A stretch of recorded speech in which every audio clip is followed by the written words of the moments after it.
Hello, welcome. My name is Elizabeth Henke. I am one of the upper primary guides at Barcelona Montessori School. And today I'm going to be sharing with you about our Montessori approach for ages 6 to 12. Today, during the presentation, we'll be talking about the characteristics of children ages 6 to 12 and how the Montessori environment adapts and uses those characteristics to propel children through their learning. But first, we have a little quiz. First question: what is the primary focus of Montessori education? A. Individual academic achievement. B. Understanding the interconnectedness of all life. C. Rote memorization of facts. D. Strict discipline in the classroom. If you guessed B, understanding the interconnectedness of all life, you are correct. Our approach to Montessori 6 to 12 is called cosmic education. It is called that, like the name suggests, understanding the cosmic interconnectedness of all life. It's possible I gave away the answer to the second question. Cosmic education encourages children to A. Explore their place in the universe. B. Explore only historical events. C. Explore advanced scientific theories. Or D. Explore predefined career paths. If you were listening before, you would know that the answer is A. Understanding their place in the universe. And finally, which misconception often arises about cosmic education in Montessori? A. It promotes environmental awareness. B. It discourages individual interest. C. It emphasizes collaboration and community. Or D. It neglects traditional subjects like math and science. Have your guesses? I would say it's D, based on the misconceptions that I've heard, that it neglects traditional subjects like math and science, which couldn't be further from the truth. Cosmic education helps children understand the whole universe and their place of where they belong in the story of humanity. And within this story of human history, it is rich with mathematics, a human invention, along with science. The beginning and the formation of the universe is how we begin, which is what I'll be talking about later. Of course, it also promotes environmental awareness because we are understanding the delicate balance that we live within, humans within the natural world. And of course, from these stories, which I'll tell you more about in a little bit, children are encouraged to follow their individual interests and explore things that they are excited about that come out of the stories. And finally, it definitely emphasizes collaboration and community because children gain an appreciation for everyone and everything that came before them. Dr. Montessori was the first female medical doctor in Italy. This means that her educational approach was based on observation, as the true scientist that she was. Through her observations, she noticed that humans share common tendencies across time and space. These are tendencies that you and I still possess today, as do your children. Things like exploration, orientation, communication, and socialization, how they ebb and flow throughout our lives changes, but they exist in all of us. This universality also expresses itself differently at different stages of development.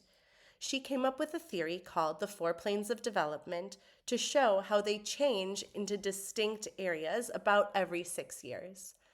So babies from 0 to 6, we call that infancy, and that's the age of great physical and psychological independence.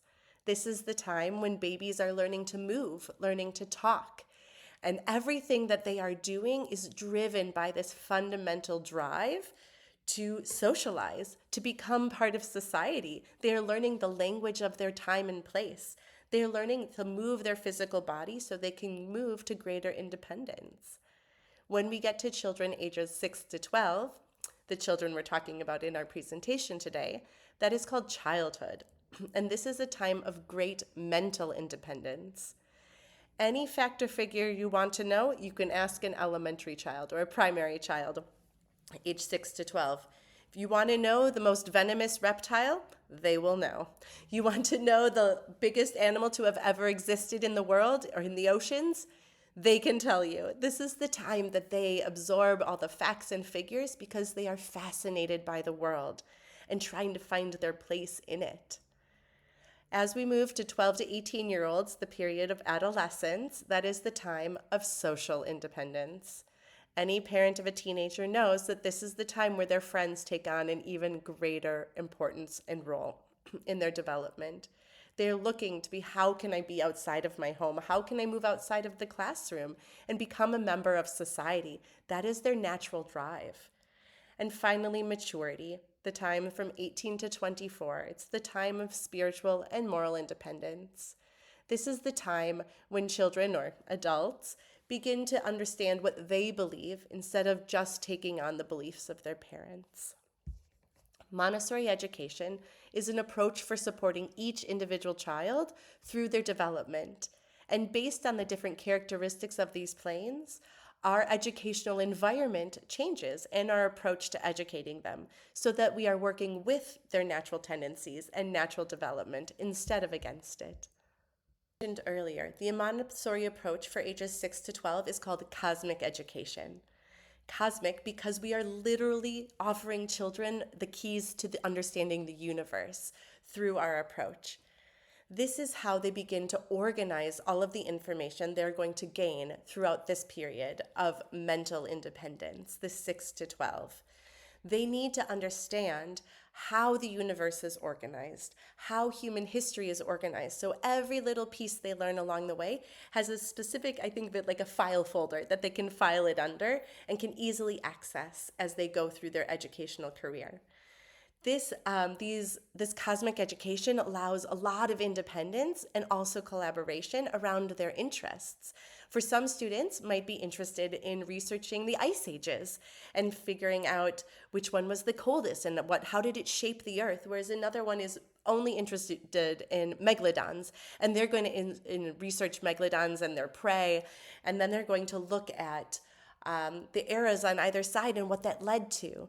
All of that interest and then is presented to the classroom, and we begin to build a web of all of this interconnected information, because not only are they researching, then they're going to have to measure it, and then they're going to have to make a model where they take yarn and they make it as long as the megalodon and show the average human and to show a comparison of size. And then other children think, well, I'll make a graph about that. So it spreads like wildfire across the classroom, all of these independent explorations, which are based on all of these amazing connections they find within the cosmos. The work that is real for them to understand where they are and where they come from. It also helps them think about bigger issues.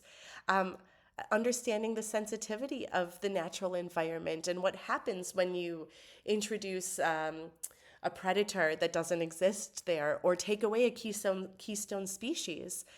They start to be sensitive and to think about the way that we impact the earth and the way that the earth impacts us.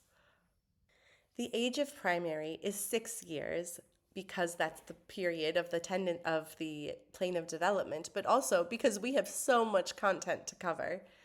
To help with this, we have the natural tendencies of the child, and one of them in the primary years is imagination.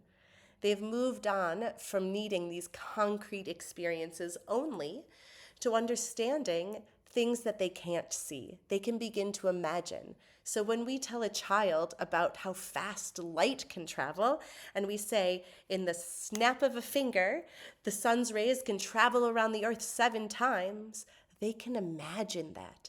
That imagination helps them understand all of the content we are giving them. So this imagination is used to expand their understanding of all of the information, particularly through the telling of 5 great stories. These really appeal to the imagination. The first one, the formation of the universe, has the example I gave to you about the sun's rays. The second is the coming of life, When I talked about children wanting to research the ice ages or megalodons, that is all that comes through this story and a timeline that comes along with it around the evolution of life. Then we turn to telling stories about human beings and how we are so lucky to have been created in this time and place. And we have special gifts that we carry with us, our special human mind, our special hands for working, and our special heart for loving people that we haven't even met. And then we move to the human created stories, where we begin to have an appreciation for human history and everything humans have accomplished. We tell the story of the alphabet, a human invention, and how it changed over time and the interaction between cultures. The same with the story of numbers, another human invention, and how only through the story where numbers could change from one place to another and follow the Silk Road, can all of that, did we get to the numbers we use today in other cultures? It builds an appreciation and a gratitude for everyone and everything that came before us, and helps them think about what impact they might have as they go through their lives on the story of human history. Characteristic of the primary age is their reasoning mind. They have moved beyond the children's house experience of asking, what is this? What is this? Because they have to know what something is before they understand why it is. This is the time where children want to know, but why does it work that way? Why does the earth orbit around the sun? What kind of forces are at work there? And why does the ocean move the way it does? And why were the mountains formed like this? They have millions of questions of why. And the answers are very rarely straightforward on purpose. This is the time where we can find out how interconnected the earth is and all of our information. It's also a great time for teachers to say, I don't know, let's find out together. And it launches us on this mutual exploration where we can find awe and wonder in the natural world and in the human world. And we discover it and we can find inspiration from what's around us. Children from the teachers and teachers from the children. Every day is something new when you're working with children because they are so curious and they want to know so much. And it pushes us as adults and you as parents also to understand and learn and see the world through fresh eyes. Another strong drive within the primary years is the social drive. Now, I know we think of teenagers and the adolescence of being social independence. This is not the time of social independence, but it is a time of social importance. It is where the children start to learn how to interact socially, how to be a good friend, how to resolve conflicts, how to understand what is fair and what is not fair, and how do we solve it. This is also a time, because of that children want to work in groups. The wonderful thing about Montessori environments, as I mentioned earlier, is that we respond to these characteristics and these tendencies. Instead of making children work individually, which goes against their natural drive, we use their desire to work in groups as a way to propel and motivate them in their work. So almost all of the lessons you see in a primary environment will be small group lessons. This could be as small as 2 children who might need a little bit more attention, individualized, and to make sure that they're able to follow along. Or it might be as many as 6 who are really excited. And then they go and they work together as they finish. As you can see from these lovely pictures, they are constantly interacting, and it allows them to grow and see the gifts of other children and see their own gifts when they're able to help others. That's another one of the benefits of the multi-year classroom, because we have 3 years for the children to grow from new students in the classroom to the leaders. And these social groups, it allows them to play a different part in every group at every age. They really begin to build that flexibility and the social competence to work with all different kinds of people at all different times with all different needs. Many of you who have a primary age child know all about this age of negotiation and this development of the moral sense. Like I said, it's not fair. That is a common phrase I know in my household, and I'm sure in yours as well if you have a primary age child. They are also beginning to understand what is right, what is wrong, what is fair, what is just. And they decide that in the classroom. They run the classroom in a way that they help solve problems. They have a community meeting, which happens every week, where they're able to solve their problems and come up with solutions together. Montessori called the primary years a practice society because they are building and gaining all the skills that they will need to go out into the world and be the problem solvers that we need them to be. We talked about primary being the age of independence for mental independence. This is where they're building their skills around those ways to organize their facts, to organize their days, to make the executive functioning decisions they need to be successful and build their focus. We see this through work journals, so they keep a list of their plans for the day. As adults, we write to-do lists and we check them off when we think about the time that we have to accomplish them, and we slot the different activities in, and sometimes we do the easy ones first and sometimes we do the hard ones first. The children are learning those skills right now in their Montessori primary classrooms. They have their work journals to help them understand what they must accomplish and what they want to accomplish. There are also individual meetings where guides meet with the children to make goals, to check their work, and to ensure that they're progressing forward and that the children can advocate. Say, I want that lesson. And an adult can write it down and make sure that they are mutually sharing the responsibility for learning in the classroom. Every day, the children do classroom jobs. They rotate. So one week, 1 month, they might be in charge of pet care, where they're cleaning out the guinea pigs' cages or feeding the tortoises. And another week, they might be dusting the geometry shelf or sweeping the floors. Everyone has a role to play, and that's a really important part of independence and understanding their shared responsibility. And finally, I mentioned community meetings, and this is a time that allows them to discuss the concerns they see arriving in the classroom, like someone taking the erasers and keeping them at the table instead of the supply shelf, or other serious things about when people change partners and feelings get hurt. This is a time where all of that is solved. Slides are going to show you about how children build their work journals and how they become, from beginning, where they're more scaffolded or supported, to more independent and complex. So the one you see on your screen right now is a beginning work journal.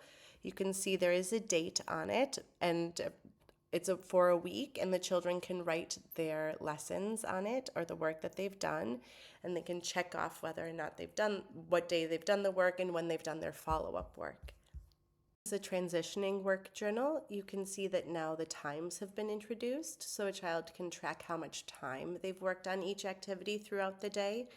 There are different ways of marking, whether it is a lesson they've received or it's independent work or follow-up work a child's completing. So on the example on the left, you see that there are some that are underlined in red. Those would represent lessons, and the other ones would be work that the children did. On the example on your right, where it says Friday, this is one where there's a different column for lessons and independent work.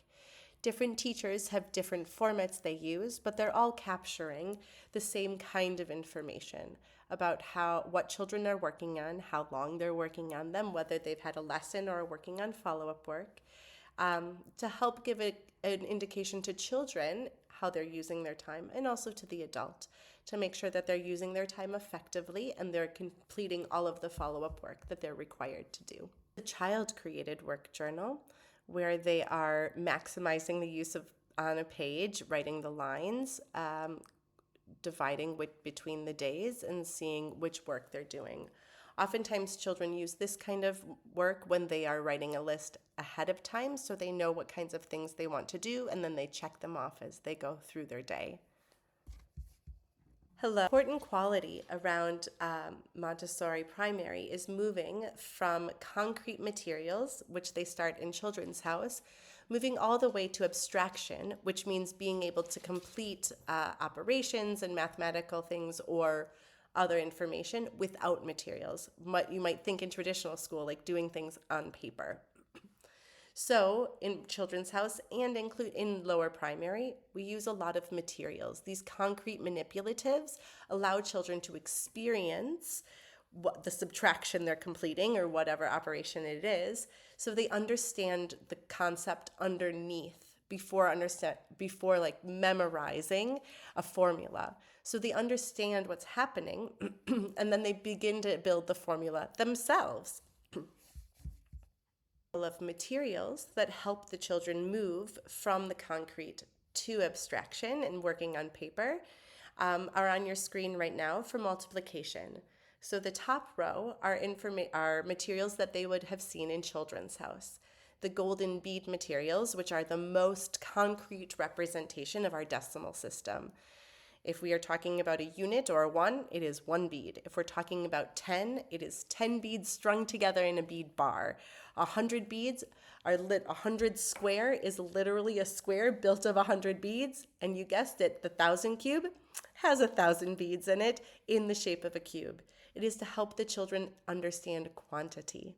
They move from there to the small bead frame, which is already a level of abstraction. Instead of having a one-to-one correspondence, they are moving to understanding that a green bead represents a unit or a 1, whereas a 10 bead represents 10 units or 1s.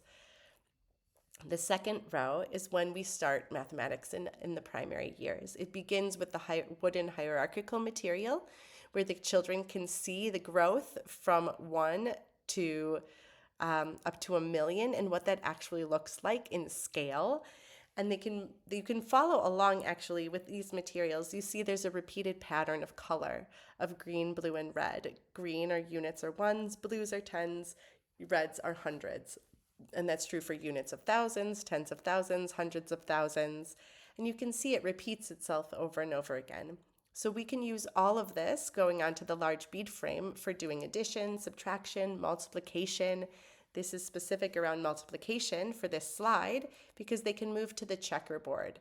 Here, they can do multiplication problems into the millions or even larger if they want to put multiple boards together. That's a high level of abstraction. And there are lots of scaffolds throughout where they can do 4-digit multiplication even if they don't have their math facts memorized. It is through this repetition and through approaching it from different materials that allows the child to understand the foundational concept and then move beyond it to start understanding when they move to paper what is actually happening. You can see the flat bead frame is at the end. We no longer have the colors as a scaffold. We slowly peel those away. So by the time they are using something like the flat bead frame, which again looks a little bit like an abacus, they are one step closer to moving to paper. And so all of this journey that they travel starting in Children's House is leading up to them doing the mathematics on paper. Many of you might be wondering the differences between lower primary and upper primary. Well, it is basically a continuum because it's all the same developmental plane, but working from concrete to abstract, like I was mentioning before with multiplication. So in lower primary, students are transitioning from concrete thinking, concrete materials, to more abstract thinking, using that imagination we talked about earlier. Similarly with the curriculum, it is a spiral curriculum. We have 6 years to cover these topics. Children might be exposed to some concepts in lower primary that they can revisit when they're in upper primary. For instance, in lower primary, children are learning about the solar system and the formation of the earth because we have the same great stories we begin with. But now in my upper primary class, the children are understanding and learning about centripetal force and what that means and doing research projects about it. So the work becomes more in-depth and more advanced, but it's built on this foundational experience they have in lower primary. Same thing with independence, that The children in lower primary benefit from more scaffolding. They need to slowly build their executive functioning skills around how do you make a work choice? How do you transition from one material to the next? How do you plan for that? So that by the time they're in upper primary, they can really practice that, and the expectation is that they're going through it themselves. Of course, if they need the scaffolding in upper primary, they will receive it there too. But these are skills that we're building over the whole 6 years. And they can handle longer term projects. We can build something that is over greater lengths of time because they have the stamina to see something through. One of the most exciting pieces of cosmic education is how we are understanding the child's place in the world. In Children's House, it is called Children's House because it is a house for children. It is still comfortable like a home. By the time they're in primary, they're beginning to understand, want to explore the world and begin to put little feelers out into the world to see what they can discover. And we do this through going out. Going out is a wonderful practice where children expand their individual research beyond the four walls of our classroom. It is something they do based on questions that they've discovered after they've looked at the books in our environment, and they think, where else in our city or in our world can we find this information? So I have students right now who are reaching out to the Cosmokasha to see if they can interview an expert on gravity because they're interested in gravity and how it works in the formation of the universe. Whereas other students were researching the namesake of our classroom, Roser Bru, and organized a going out to go to the museum to see one of her works of art in person and interview someone about her as an artist. These are incredibly special trips because it only involves the students who are researching them, but they bring that information back to the classroom. They organize everything from the transportation to the chaperones to making sure that they have all of their supplies and their questions detailed down to make the trip a success. And if they miss a metro stop, then they figure out how to make it back, and they have adults with them who are making sure they're safe, but don't solve it for them. This is real life learning that is so important in the primary years. We also have coming ins, where we invite experts into the environment to share their knowledge. Recently, we've had people come in who are doctors and dancers, therapists and dancers, and how they use dance as part of their therapy. Or a woman who was a scientist, researcher for cancer research, but now works in fundraising and educating people around cancer research. These have been exciting things to expand the children's understanding about what roles people play outside in the real world and what expertise they can bring in and how the primary years shaped their passion and their understanding. We also do take class field trips. These field trips might be out to colonias, like a rural house where it's like more like camping, where the children are exploring nature, hiking, staying together in groups. Those are really fun. We can also go on whole group field trips to museums, other places to expand knowledge.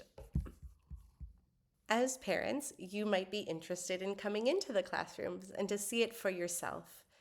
Well, every year in August, new and rising families are invited to visit the new classrooms. There is a special day during the inset week where families and children are allowed to come in, are invited in. In the lower primary, once your child is settled in their classroom, you will be invited to come in and your child will present something to you. It's a really special time for them to present something that they've been learning and to share some of the joy of their classroom with you. In the 9 to 12 classroom, your child facilitates the parent-teacher conference. They actually lead it, and so you're invited to come in, and your child will tell you all about their learning, and you'll have an opportunity to see the classroom then. As parents who are truly engaged, having made it through this presentation so far, you may be wondering what you can do at home to support your child. And the truth is, it is about making them a really integral part of your family experience. Your job is to be their parent. Your home is to be your home. It doesn't need to be a second classroom, but it can support the work of the classroom by allowing them have a real role to play through helping, through walking the dog or feeding a pet, folding and washing laundry, making sure that they are taking an active role in what needs there are, because that also builds their self-confidence and understands they have a role to play in your family, setting the table, washing the dishes. Um, Another really important piece for you is to model and celebrate mistakes, both in yourself and in them. They're opportunities to grow. And too often, now we're seeing children with a real need to be perfect or to be afraid to make mistakes. This is the time to make mistakes, and it is only through the mistakes can we grow. So, as an adult, to model that, to have humor, and to have humility around that is a huge gift you can give to your child. Of course, we would be amiss if we did not encourage you to read every day. Stories are the stuff of the human experience. Telling stories, reading stories, listening to stories. You can read to your child, have them read to you. There is no age at which reading aloud, where a child outgrows reading aloud. You can read to an 11-year-old, even if they can read to themselves. It's an opportunity for connection. It's also an opportunity to read something that's a little bit beyond what they might be able to comprehend themselves. You can be that bridge for vocabulary, for concepts that help them grasp something that is a little bit beyond their reach independently. They can also be involved in solving real life math problems and real life home problems like making a grocery list, calculating how much it will cost, figuring out the change, right? All of those roles help them see the necessity of what they're learning in school. And of course, let them be bored. They don't need every moment of every day programmed. It's really important for children to have time to be children. That might be one reason you're choosing Montessori. You know that as an adult, when you work, let's say 8 hours a day, you don't want to go home and do more work. You want to have a time and a space to relax. Your children are working so hard at school. This is real active work. It is not busy work. They are doing real mental load, a really heavy mental load, joyfully, but when they're done with school, they want to be done with school. They should be bored. They should let themselves be creative and relax and read and draw and run around. All of those things are the stuff of childhood, and it's really important to preserve it. The last several slides are resources for you that will talk about freedom and responsibility at home. This is from Jamie Rue. She is a primary trainer in the United States, currently the head of a school at a private school in Washington, D.C., where I used to work. And she has a website called Rising Tide Montessori, where she offers dozens of videos around Montessori theory and what that can look like, both at school and at home. So we are offering you these resources to encourage you to explore more things that we may not have answered for you. Page of more resources and videos that we recommend you check out on who is the elementary child, preparing the home environment, supporting going out, and freedom and responsibility at home. Much for watching this presentation. I hope it's been very informative and has answered many of your questions about cosmic education. Please reach out if you have any further questions to Barcelona Montessori School. We look forward to working with you and your children. Have a great day.